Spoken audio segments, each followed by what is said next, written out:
Ready to make a real impact every day?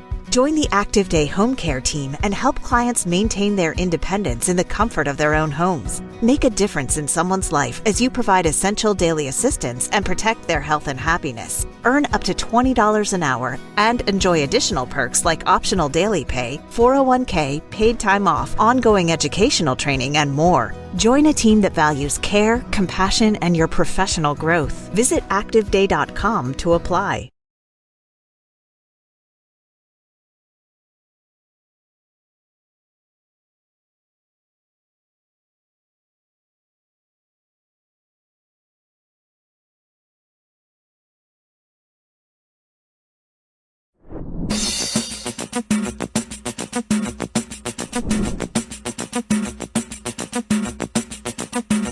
O lugar que é bom pra mim é onde eu quiser estar. A estrela ainda brilha, ela é quem vai me guiar. Ser guerreira é minha sina, batalhando pra vencer. Tenho voz pra ser ouvida, tenho sonhos pra viver. Não vão mais conseguir me anular, me calar. Ninguém vai me impedir de cantar e lutar. Seja em casa, no campo, na rua ou na praça, chega de mordaça, agora eu vou falar. Porque eu sou mulher pra fazer acontecer. Eu sou uma delas, são elas por elas, ocupando os espaços de poder. Porque eu sou mulher pra fazer acontecer. Eu sou uma delas, são elas por elas, ocupando os espaços de poder.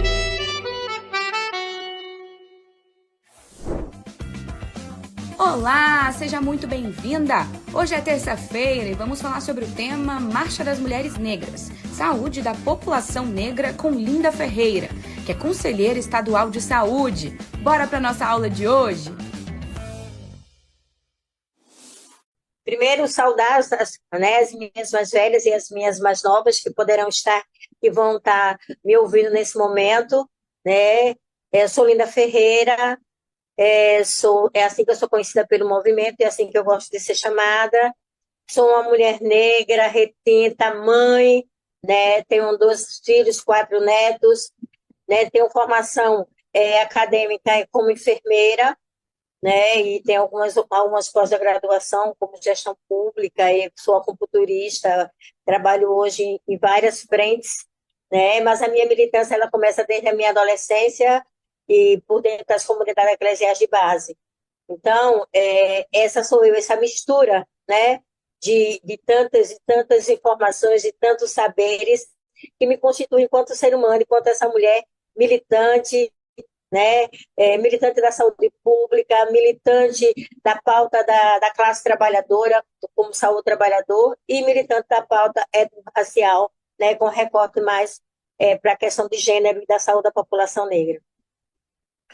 Dialogar sobre esses temas que eu vou estar trazendo para vocês não é uma coisa tão fácil, até porque quando a gente vai falar um pouco da saúde da população negra, é preciso que a gente faça alguns resgates históricos, e esses resgates históricos, muitas vezes, eles ainda nos trazem muita dor e sofrimento, né? E recordar o quanto o nosso povo sofreu e ainda sofre as iniquidades, né? E um projeto político de poder da branquitude. E essa população negra, quando ela chega no Brasil, no início do século XVI, né, por volta de 1540, que começa a chegar as primeiras embarcações, né, ela foi escravizada não por ser uma raça inferior, muito pelo contrário, ela foi escravizada porque ela era detentora do saber da agricultura, detentora do saber da fundição de ferramentas, do metal, né? Então, os vários saberes da arquitetura, né? Inclusive da saúde, a história que nos legaram mostra o quanto, né, na Etiópia, né, no próprio Egito, em tantos outros países da África, né, que foram invadidos, o quanto nós tínhamos de saber, inclusive bibliotecas importantes que foram todas dizimadas, alguns desses livros foram levados e foram, inclusive, reutilizados para saber, né, de outros pesquisadores, estudiosos, filósofos, né, médicos, e que, na realidade, negaram essa informação, esse saber dos povos africanos. Então, falar um pouco da saúde da população negra é a gente remontar a esse processo histórico e lembrar que nós temos 350 anos de escravidão, tivemos 350 anos de escravidão, né? E a saúde da população negra ela foi sistematicamente negligenciada, como até hoje é. Além da negligência, também todas as formas de violência que sofreram o nosso povo. No início do século XX, né, e no século XXI, né, vivemos o processo do branqueamento, né, onde foram trazidos os imigrantes, porque nós éramos mais de 2/3 da população brasileira. E aí, nesse processo da Constituição enquanto sociedade, nos foram negado o direito à saúde, também foi negado o direito à educação. Né? Foi negado o direito à terra. A lei de terras proibia, na época, os negros terem posses. Então, a escravidão ela nos jogou para as ruas, nos jogou para os guetos, e tivemos que sobreviver, né? E continuar a resistência para garantir a nossa visibilidade, para mostrar que nós existimos e que nós estávamos aqui. A história não conta a nossa verdadeira história, a história é contada sobre a ótica do colonizador e não de quem foi colonizado. Quando o processo de saúde se instala no Brasil, já no início do século XX, né, nós não tínhamos SUS, não tínhamos sistema de saúde. Todo o processo da educação, da saúde pública, ele era empírico, ele era através dos saberes que foram trazidos dos africanos que foram escravizados, dos indígenas, né, que eram, inclusive, estudados por muitos os boticários, que hoje são considerados, que tornaram-se os farmacêuticos, a profissão do farmacêutico que se origina nos boticários. Então, nós não tínhamos políticas de saúde. E a saúde pública que se tinha, infelizmente, ela era feita através, né, desses saberes ancestrais trazidos pelos povos africanos e dos nossos povos originários que aqui estavam. As faculdades elas começam a surgir justamente no final do século XIX, mas os médicos que eram formados na Europa, e como eles formavam na Europa, eles não conheciam e não sabiam lidar com as doenças que aconteciam no Brasil, que assolavam o Brasil, porque eram doenças tropicais, que eram diferentes das doenças que existiam na Europa. Então, toda essa miscelânea, né, dentro desse contexto histórico, é para que a gente possa perceber que os saberes ancestrais, o saber do cuidado, tanto dos povos originários quanto dos povos africanos tradicionais, eles foram a base do cuidado da saúde pública desse país, né? Não existíamos instituído nenhum tipo de políticas públicas no campo da saúde. E quando surgiram os primeiros hospitais, eram nosocômios para internar pacientes psiquiátricos, pacientes com lepra e tuberculose, e as santas casas que cuidavam dessas pessoas que tinham uma baixa renda, né, mas que viviam na área urbana. A população negra não tinha acesso. Ela era completamente negligenciada porque era invisibilizada. Mas foram esses saberes que cuidaram do nosso povo e que cuidam muito do nosso povo até hoje. Então, com essa construção de sociedade e com o avanço das políticas públicas, né, só a partir, inclusive, quando surge o Ministério da Saúde, que não faz o recorte, até porque nós não existimos, até a Constituição de 1940, nós não existimos enquanto sociedade, enquanto cidadão, né? A população negra ela não era visibilizada, ela não era vista como uma pessoa de direito, um ser de direito.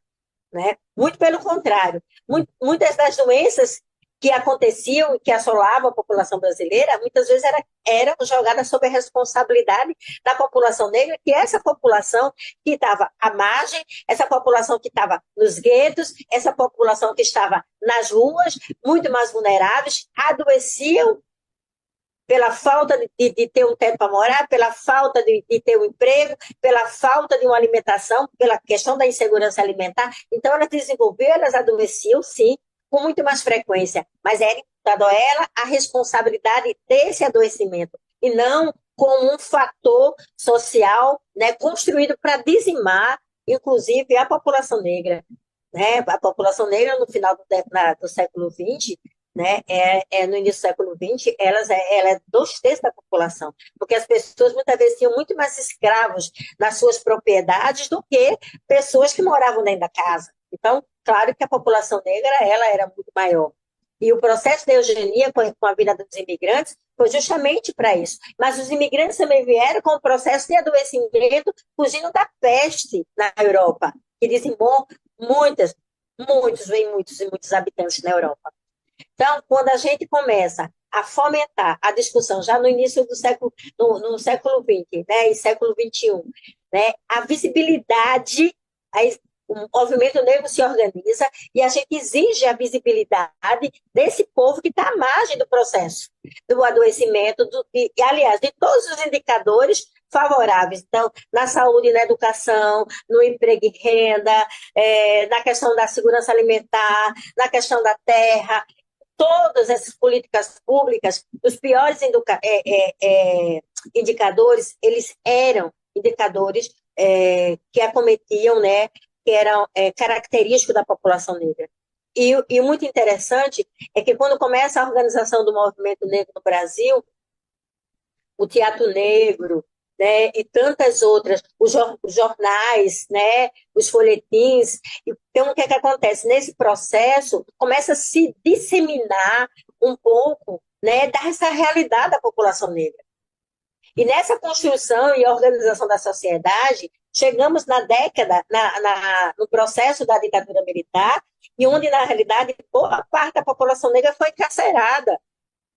Porque, aliás, o nosso encarceramento ele já começa com a lei, né, da vadiagem. E, na realidade, era uma forma de limpar, uma forma de eugenia, né, de tirar o povo preto da rua.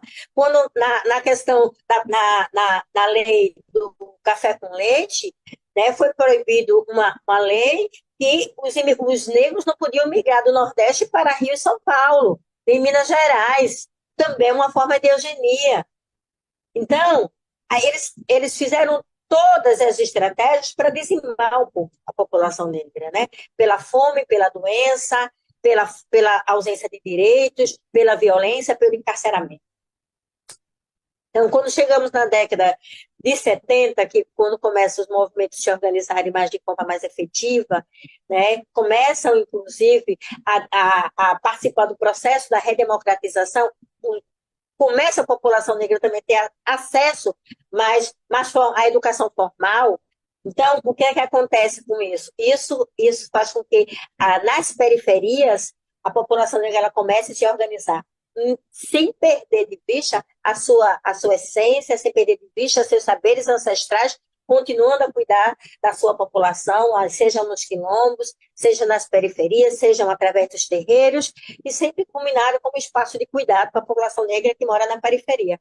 Então, quando a gente começa no processo surge o processo da reforma sanitária, quando surge o processo da questão da saúde pública como direito, porque na época só tínhamos direito ao INAMPS, e o INAMPS não, o povo negro que não tinha emprego não tinha acesso, então trabalhava, como continuamos a trabalhar muito mais na informalidade, né? Hoje sendo readequado o nome como empreendedorismo, mas dessa forma, dessa feita, né? Então a população negra pouco tinha acesso ao INAMPS, né? A sistema de saúde formal, porque na realidade estava sempre à margem, estava sempre sendo atendido pela indigência, santas casas, pelas unidades mistas, né? E esses postos aí que foram criados pelo Ministério da Saúde na época.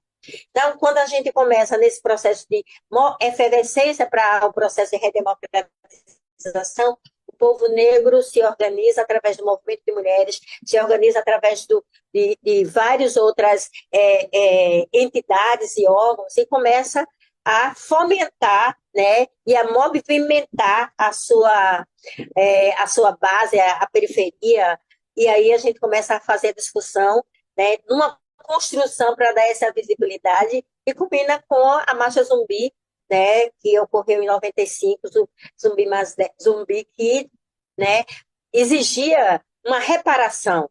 exigia o direito do bem viver, e exigia o direito de que na Constituição, embora tivesse lá promulgada, né, que nós éramos sujeitos, que nós éramos cidadãos, mas a gente não tinha esse acesso. Então, nesse processo de construção e de resistência da população negra, chegamos, nos governos progressistas, no primeiro governo Lula, né, a criação da política nacional de saúde da população negra. E o interessante, né, que a gente não pode perder de vista, né, que essa luta da saúde da população negra, ela vem de um processo muito, como eu posso dizer, de um processo de muita resistência, mas também de muita resiliência, né? Porque o fortalecimento da demanda pelo reconhecimento do racismo como um fator crucial que impacta diretamente a saúde da população negra, né, nunca tinha sido colocado na mesa. E a Marcha Zumbi Mais 10, ela deixou isso, deixou esse legado, né, de que as desigualdades em saúde, elas eram vistas também, dentro da ótica socioeconômica, né, como um processo de um componente racial, né, estruturado dentro da nossa sociedade. Então, quando a gente vem e começa esse processo de discussão, né, a política ela surge em 2009, no segundo governo Lula, mas em alguns estados elas começaram, e alguns municípios já começaram a acontecer antes disso. Em 2001, Pernambuco, a capital do Recife, capital de Pernambuco, ela é eleito o primeiro presidente, primeiro prefeito progressista do PT, João Paulo, e João Paulo traz dentro do seu bojo, né, por ser um prefeito negro, a importância de discutir e de implementar a saúde da população negra. Então, foi criado implementação do quesito Raça-Cor, programa de combate ao racismo institucional, foi criado também em Recife a questão do teste do pezinho, acrescentar no teste do pezinho a pesquisa pandemia falciforme, e foi implementada a saúde da população negra. E aí, quando é em 2009, né, a nível nacional, essa política ela é criada, né, sai uma portaria do Ministério, é um marco fundamental para a saúde pública, né, porque ela torna a política de abrangência nacional, ou seja, ela é válida para todos os estados e municípios do Brasil. A política, dentro da sua estrutura, dentro do seu bojo, ela é, na realidade, um reconhecimento explícito do racismo e o racismo institucional como determinante social de saúde. Isso é crucial, porque tira a responsabilidade individual sobre as disparidades da saúde e a transfere para a estrutura social e para as instituições. Ela representa a internalização de uma perspectiva antirracista, equitativa na saúde, porque ela reforça a questão dos princípios do SUS, a equidade, a integralidade e a universalidade, garantindo que o SUS, enquanto sistema universal, ele possa, de fato, cumprir seu papel de promover a saúde para todos, sem distinção, sem discriminação e com respeito às especificidades de cada grupo populacional. Porque temos doença prevalente da população indígena, temos doenças prevalentes da população negra, e também temos doença prevalente da população, né, não negra, da população branca, né? Então, o objetivo dessa política principal é reconhecer, primeiro, que o racismo é um determinante social, né? E propor ações para diagnosticar e reduzir essas iniquidades em saúde. Uma outra questão é que ela visa diagnosticar e combater a disparidade racial em saúde, buscando promover a equidade. Ela é um marco legal que orienta as ações de saúde para que a população, desde a atenção primária até a alta complexidade, possa acolher, atender, né, e ter um olhar diferenciado para essa população, né? Os determinantes sociais da política nacional de saúde, da saúde integral da população negra, ele leva em consideração as desigualdades sociais, que é um determinante social, né, a falta de acesso, né, a questão econômica, então a falta de emprego, a falta de de condições dessa população, que elas estão marginalizadas, que estão na periferia, né? E muitas vezes leva essa falta à questão econômica, à questão da insegurança alimentar, né? As heranças da escravidão e do racismo, ela continua impactando diretamente a saúde da população negra. Isso é inerente. A gente ainda sente as agruras, né, as dores e os açoites que os nossos irmãos sentiram no passado, nossos ancestrais, e nós sentimos hoje, mas de uma forma hoje, muitas vezes mais sutil, mas tão intensa e dolorosa quanto. Né? O movimento negro, ele ampliou o entendimento de que a saúde não é apenas uma questão biológica, mas também social, está lá posto no SUS. Ela é econômica e cultural. O racismo, em geral, ele gera desigualdade racial, ele gera a falta do acesso à educação, à moradia, ao emprego e renda, né, à segurança alimentar e o saneamento básico. Ele impacta diretamente na saúde. Então, esses determinantes, eles denotam, né? Eles enegrecem de forma assim, muito intensa que a questão da saúde, da ausência da saúde para essa população, é um projeto de poder, é um projeto político de poder, né? É um projeto político de poder. Além desses indicadores, a gente também, desses determinantes sociais, esses determinantes, nós temos também os indicadores epidemiológicos, que é muito ligado à questão do processo de adoecimento. Então, esses indicadores, eles são super relevantes. Eles são identificados dentro da saúde da população negra para buscar impactar porque ele impacta nos diversos indicadores, né? Que historicamente a gente não tinha esse olhar, porque na ausência do quesito raça-cor, ou muitas vezes a não cobrança do preenchimento deixava a população negra invisível, né? Não dava a visibilidade de como nós estávamos adoecendo, morrendo, e aí os indicadores epidemiológicos, a partir da implementação da política, ele começa a trazer isso, né, para a superfície, né? Por exemplo, a mortalidade materna, né? Nós temos altas taxas de mortalidade materna ainda, e quando a gente faz o recorte, a gente vê que são mulheres negras, né? Isso seja em consequência do aborto, isso seja em consequência, muitas vezes, da falta do pré-natal insuficiente, né? Seja pela violência obstétrica, né? Então, a gente tem essa questão dessas taxas elevadas em relação à mortalidade materna, em comparação à questão das mulheres brancas, né? A mortalidade infantil, né? As maiores taxas de mortalidade infantil ainda são das crianças negras, assim como as balas perdidas da polícia, né? Pela violência policial, pela violência do Estado, também são das nossas crianças negras, né? Então, nós temos mortalidade infantil pelas doenças parasitárias, que ainda assolam, pela falta de saneamento, que a gente vê na periferia, a gente ainda não tem. O Brasil não tem nem 50% dos seus municípios, dos seus 5.500 municípios com saneamento básico, né? E quando você vai para a periferia, você vê isso muito claramente, né? De forma muito frontal, quando você vê os esgotos a céu aberto. E as crianças andando, brincando, correndo. A mortalidade por causas externas, a questão da violência, e aí a gente tem a questão do feminicídio, né? Das nossas mulheres, das nossas irmãs. Nós temos o genocídio da juventude negra, tudo vítima da mão do Estado, né? Ou pela ausência do Estado para garantir a vida dessas mulheres e a vida desses jovens, né? Dessas crianças.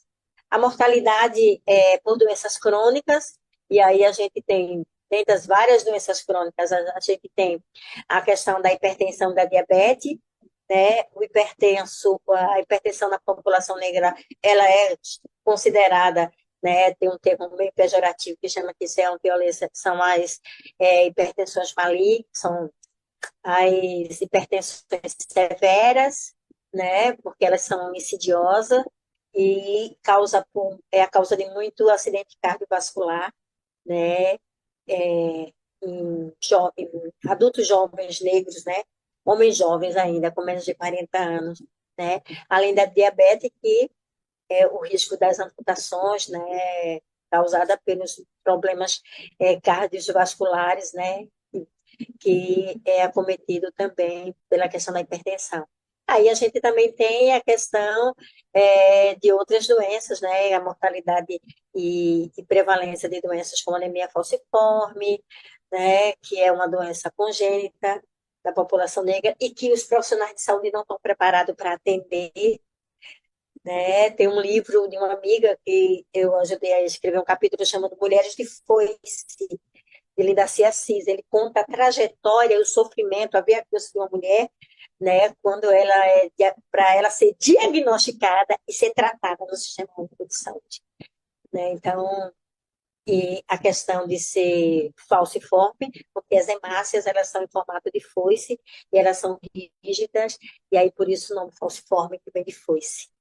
Dentro da saúde mental, dentro da formação, dentro das boas práticas, dentro dos protocolos, não se coloca o racismo como um determinante do adoecimento da saúde mental, né? Então, isso, a gente precisa, né, fazer essa provocação, porque eu, como enfermeira, né, e como dirigente sindical que eu fui, né, e ainda sou, porque a gente fica na veia, não dá para você dissociar, né, a violência do assédio moral, que o trabalho, e o assédio sexual, que um profissional, que um trabalhador sofre, né, e ao mesmo tempo a questão do racismo na população negra, como que não seja um determinante do adoecimento da saúde mental, né? Então, é importante a gente trazer isso de forma muito enegrecida, né? Uma outra questão, um outro ponto que eu queria trazer, que eu considero extremamente importante, é o acesso e utilização de serviços de saúde. O acesso ao pré-natal e a qualidade desse pré-natal, né, para as mulheres negras, elas têm o menor acesso e o número menor de consulta de pré-natal e de exames complementares. Para além disso, no parto, essas mulheres, elas já tem pesquisa feita pelo CERT, elas recebem menos anestesia porque os médicos, né, acham, eu não sei onde foi que eles fizeram essa pesquisa, que a mulher negra sente menos dor, e aí ela é mais tolerante à dor, então, portanto, não precisa fazer anestésico na hora de fazer uma episografia do parto da mulher, né? Então, a qualidade da assistência, a gente tem relato de discriminação, então é esse panorama, mas foi um avanço. A política de saúde da população negra, ela foi um avanço importante e ela precisa ser apropriada por todos os movimentos para que a gente possa defendê-la, inclusive que esses movimentos participem das conferências de saúde, se façam presente para garantir a participação social e defender essa pauta importante. E aí a gente tem a Marcha das Mulheres Negras, que de uma certa forma, né, ela tem uma ligação muito grande com essa discussão, porque foi através do movimento das mulheres que puderam também fomentar a questão da importância da saúde, não só para a população negra em geral, mas para as próprias mulheres negras. E a Marcha de 2005, ela fala sobre a questão do bem viver, né, importante para que a gente pudesse garantir que a gente, como mulher, pudesse ter esse direito ao bem viver, pudesse ter esse direito a ter um atendimento e uma assistência de qualidade. Ela também briga, inclusive, por outras perspectivas, que é a garantia da interculturalidade, a garantia que os saberes ancestrais possam também, inclusive, serem utilizados na prática da saúde, né? Tanto que o SUS hoje ele garante a questão da interculturalidade. Então, quando a primeira marcha ela surge em 2015, ela vem, depois do encontro ibero-americano de afrodescendentes de Salvador, ela traz, né, essa importância, o objetivo central era garantir essa visibilidade das pautas e essas demandas dessas mulheres negras, denunciar o racismo, a violência de gênero, reivindicar o direito ao bem viver. Então, a marcha ela configurou como um marco da história da mobilização do movimento de mulheres no Brasil. E aí, a gente hoje, com a marcha de 15 de 2025, o que é que a gente traz isso como central? A questão da reparação e a questão do bem viver, né? E aí, o objetivo, né, importante e central para a gente, para essa marcha de 2025 agora, é, primeiro, reunir 1 milhão de mulheres para poder a gente ocupe as ruas de Brasília. Trazer para o centro do debate, né, a questão do poder, para a gente poder continuar ocupando os espaços de poder, seja no parlamento, no executivo, nas instituições, mas a gente está no centro de poder. A participação e a representação das mulheres, aonde ela quiser estar, né? Uma outra coisa importante é a gente poder estar dialogando sobre a importância dos espaços legislativo e executivo, porque as nossas companheiras que lá estão sofrem cotidianamente a violência política, né, e racista. Então, a gente precisa ter mais mulheres e cobrar da justiça uma intervenção e leis mais rígidas para esse tipo de práticas, né? Reivindicar políticas efetivas para reparar as injustiças históricas e promover um novo modelo civilizatório centrado na dignidade, na igualdade para todas as pessoas, buscando um Brasil que contemple a todos e a todas. Estamos no processo organizativo, então, em comitês locais, comitês estaduais, comitês regionais e temos comitê nacional. No momento, estamos no processo de organização, então, de fazer várias atividades para difundir a importância da marcha, levar isso para as periferias, para as mulheres que a gente quer que estejam na marcha. Não só as mulheres do movimento, mas aquelas que nunca estiveram no movimento. A gente precisa, né, empretecer mais ainda e trazer a periferia realmente para o centro do debate, para o centro da discussão. E a marcha das mulheres negras ela tem uma importância fundamental e multifacetada para as mulheres brasileiras e latino-americanas. Ela consolida-se como um marco na luta por direitos e reconhecimento. E uma das pontos que eu considero importante, né, é a visibilidade e o protagonismo das mulheres, que é importante, principalmente para daquelas que vieram antes de nós, né? A denúncia do racismo e da violência de gênero, né? A gente precisa cada vez mais fazer essa denúncia, colocar isso na ordem do dia, a articulação e o fortalecimento do movimento, porque a gente precisa estar discutindo, se a gente quer discutir o feminismo negro, porque esse feminismo que está aí, hegemônico, não nos representa, não defende, isso até nos partidos políticos, as secretarias, as pautas, elas invisibilizam as mulheres negras, né? Então a gente quer trazer as mulheres negras para o centro do debate, para esse centro dessa discussão, para garantir essa presença marcante das mulheres, que são mais de 50% da população brasileira. Então, a gente precisa garantir que elas tenham esse espaço de visibilidade, né? A reivindicação de políticas públicas e não o combate à solidão da mulher negra, e a gente sabe o quanto isso é doloroso, né? E o impacto que o racismo tem nas nossas relações sociais afetivas, né? A marcha ela contribui para desconstruir o estigma e promover a solidariedade e o reconhecimento mútuo entre as mulheres, né? A representatividade política, que é uma coisa que a gente almeja e precisa e deseja e a gente quer, e a conexão e a solidariedade regional. A marcha, ela está unindo o Brasil, ela se insere em todos os contextos, né? Ela se insere no Brasil, mas também se insere na América Latina e no Caribe, e ela é... E assim, eu finalizo dizendo para vocês que ocupem, participem das marchas, né, se organizem nos comitês e ocupem esse espaço de construção de políticas públicas. Conselho de Mulher, Conselho de Saúde, Conselho de Direitos Humanos, porque só assim a gente vai garantir que a nossa pauta esteja na ordem do dia e esteja inserida dentro das políticas públicas. Gratidão e muito obrigada. Na aula de hoje aprendemos sobre Marcha das Mulheres Negras, Saúde da População Negra, com Linda Ferreira. Continue ligada na TV Elas por Elas, que amanhã tem mais.